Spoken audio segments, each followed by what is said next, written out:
bienvenidos a la clase 3 del curso de Álgebra y Geometría.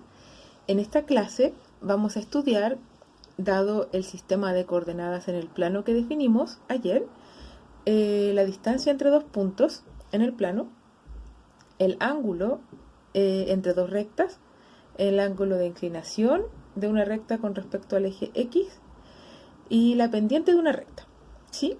Vamos a hacerlo con coordenadas, ¿sí? Como lo estuvimos explicando en la clase de ayer. Además, vamos a ver un ejemplo de cómo demostrar una cierta propiedad de la geometría pura usando la geometría analítica.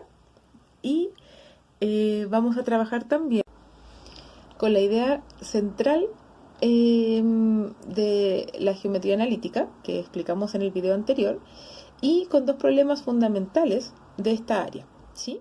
El primer problema que nos interesa mirar es qué ocurre si nosotros tenemos una figura geométrica, ¿sí? O la descripción de esa figura dada una característica, ¿sí? ¿Cómo podemos encontrar la ecuación que define esa figura geométrica que nosotros tenemos? Ese es el primer problema.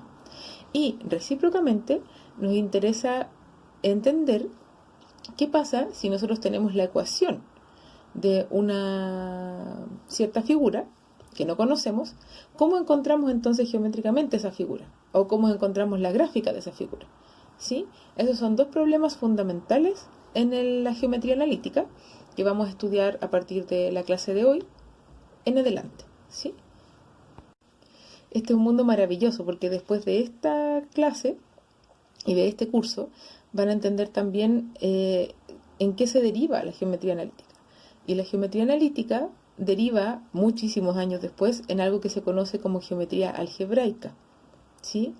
Entonces, así como la geometría analítica tenía que ver con cómo la geometría euclidiana o la geometría pura yo la puedo trabajar con métodos analíticos, la geometría algebraica tiene que ver cómo yo geometría que yo ya conozco puede ser pura, ¿sí? O alguna generalización de esa geometría pura, como yo la trabajo ahora con métodos algebraicos, ¿sí?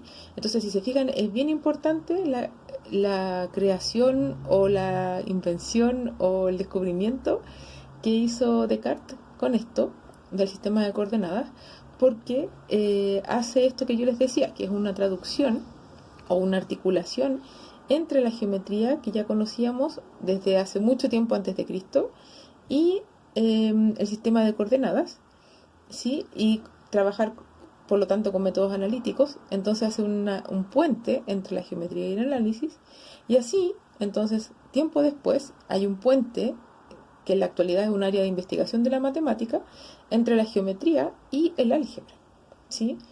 En un nivel bastante superior, es una matemática avanzada, ¿sí? Aunque yo creo que podemos nosotros empezar a ver como introducción de ese tipo de matemática en este curso, ¿sí? Para entender en qué consiste esta de la geometría algebraica.